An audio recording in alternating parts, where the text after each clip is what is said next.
It is Jarace Walker, who is a forward, played for Houston, another 19-year-old, 6'8".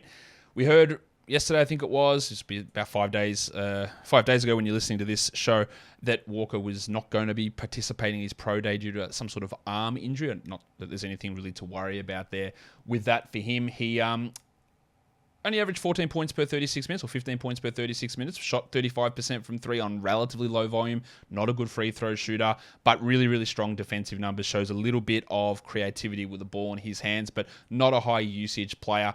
Obviously, really strong. His calling card is defense.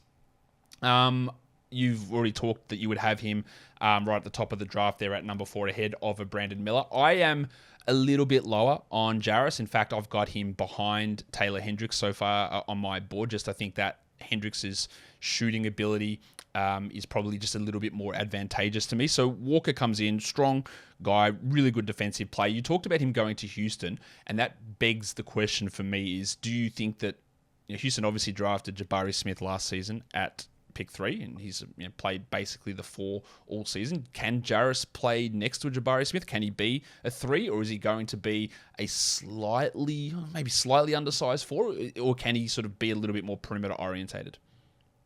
I think him and Jabari would actually make a lot of sense skill wise. You know, obviously I feel like they kind of complement each other well. Like the main thing Jarace is lacking is the elite outside shot making, which Jabari is, assuming his his shot regresses to kind of what we think it will be.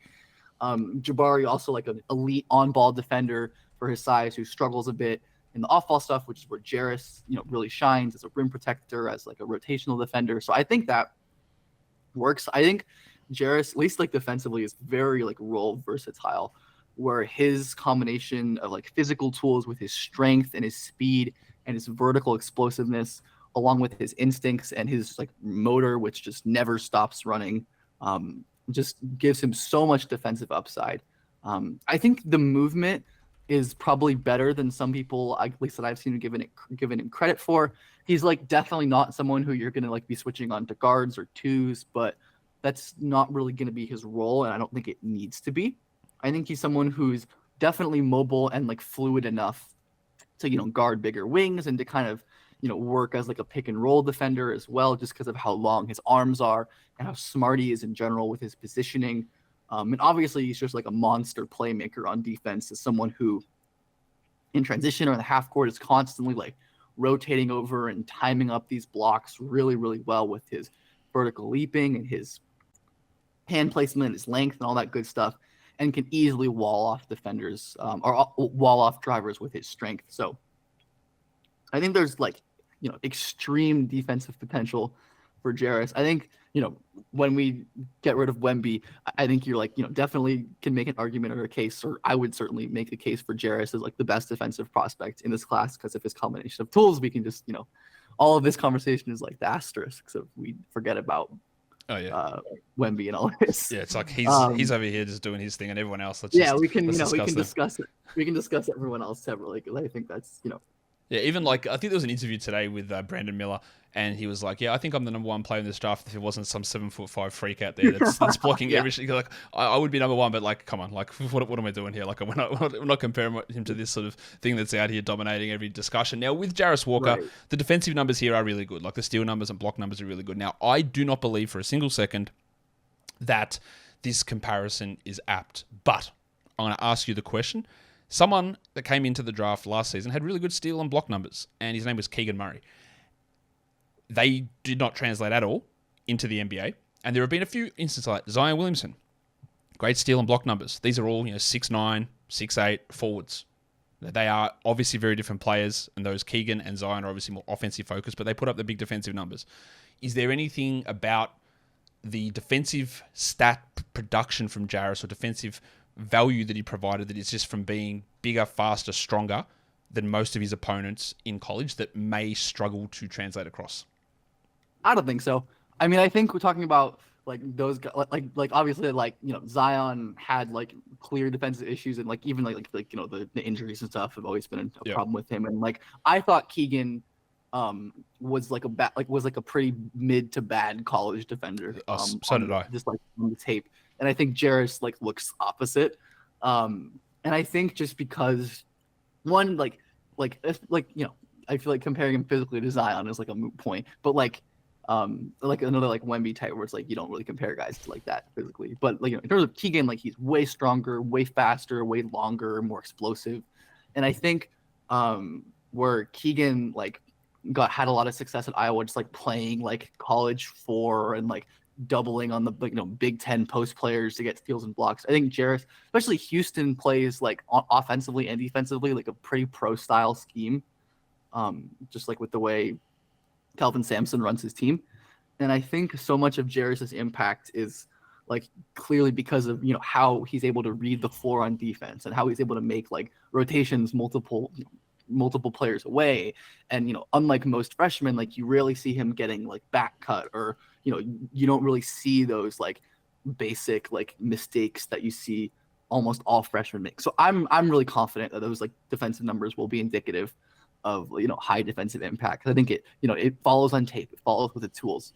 And like he hasn't obviously had like injury issues or anything. So to be clear, I didn't think for a second that he was like anything like Keegan in defensive. I know. But I know. When you look at Keegan Murray's defensive numbers coming across, like they were crazy. Like they were really huge. I think he averaged like 2.1 blocks and 1.8 steals per 36 or something like that. It was really, really high, and it just didn't translate. In terms of the other end of the court for Jarace, like 22 usage at Houston, like 15 points per 36 is pretty low. The shooting numbers are okay, but 53 true shooting for a big man is not great.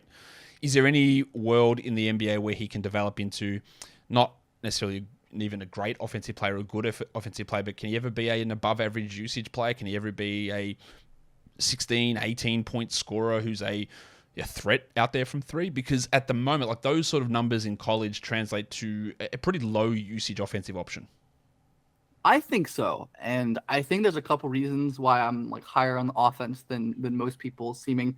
But and like it's not because I think like the shooting is necessarily good, because like I am not a fan of the shot. Like it's just like it's fine. Like he just like the volume is very low. It's a slow release. Like, but a couple of things that he does like really well that are super valuable is one, I think his passing is amazing. Like he processes the floor so quickly, on like short roll passes or passes out of the post and double teams or in transition, or like when he gets the ball off a dribble handoff. And I think Houston like was very like strict in the way they used him. Like he was like a post player, or he was like spot up. Like you didn't really see him running as a roll man or like running dribble handoffs and that kind of stuff that NBA offenses do to get their big men passing opportunities. And I think you're going to see more of that in the NBA. And then it's like Jarace's weird creation style, where he has like awesome floater touch, is like really good like creating separation in like the 10 to 15 foot area with his handle and with his strength, but is like really timid when it comes to like going to the rim strong and finishing. And then that's like potentially like low hanging fruit development, just because like he is so obviously strong, and has like a really great handle for his size, and is really good at using his leverage to like get into 10 foot and get to his floater. But he just like for some reason isn't comfortable or doesn't like to take that extra dribble to go all the way to the rim. So I think if you can coach, coaching development, because the tools I think in terms of like handle and skill and physical tools are there for him to be a really effective driver, where I think you'd see him in college a lot of the time, like maybe get an advantage or be able to go from the perimeter or, face up at the elbow and beat a guy, but just settle for a floater or like a pull-up jumper just because that's what he's comfortable with. So I think, if the right team gets him, they can really turn him into like a really interesting, like mid-range, mid-post creator, showing the ability to like face up and hit jumpers. I've said this before, but like his creation profile as a college player reminds me a decent bit of Siakam, who totally couldn't shoot. Was like made most of his money in like the short mid-range, like 10-foot step through area, just like Jarace. Siakam was like faster, more fluid. Jarace stronger, better passer, like obviously differences, but just that kind of like weird like post 4 college creator where it's like I don't really know how this guy's going to work in the NBA, and then the right team gets their hands on him and he's a real scorer. And I'm not saying Jarace is going to hit that high ceiling because Siakam is really really great offensive player, but I think like impact like that is possible. And while I don't think him being like a good or great offensive player is as, or like, a useful one is as surefire as someone like Taylor Hendricks for sure, who's like, whose shooting just gives him a floor there. I think the ceiling for Jarace as like a creator with his passing ability and finishing potential is just so much higher. And, again, my philosophy, I really value the creation upside, the ceiling, the feel. And even if I think there are like definitely like a wide range of outcomes for Jarace as an offensive player, where I think there's definitely a world where he could be like kind of a mid to, not very good offensive player. I think he could be like a really uniquely valuable one as well, in a way where I think someone like Taylor Hendricks, for example, who like, again, I also like a lot as a very good prospect, I think is more limited in his offensive range of outcomes. Is like, he's going to be a great shooter. He's going to space the floor. He's going to cut, but like, who knows what else. So that's kind of my thought on Jarace's offense. To me, there is a very clear top 8 in this draft, and Jarace is in that top 8. So I'd be really surprised if see him fall out of there. But yeah, in terms of where these guys sort of fit to me after the top 3, which includes Amen to me, I don't really know. Like, and it is, if again you have him at 4, I go fair enough. If you and right. I've seen at the moment I've got him at 8, and I go. Well, I've seen mocks that have him like 4 or 5. I've seen mocks that have him like top like 10 or 11. So I have no idea where he's going to go. Yeah, I think a lot of the mocks that have him at 10 or Hendricks at 10 are the guys that are going, well, the Wizards need a point guard, so let's reach up and grab Anthony Black. I think there's a lot of that's happening there, and that's pushing those guys who I think are clear top 8 prospects in Walker and Hendricks, perhaps down to that pick at number 10. And yeah, it would make a lot of sense for the Mavericks, but it would also make less sense for the teams ahead of them to pass on. Take those guys. To pass on him. Yeah. Let's go to a big...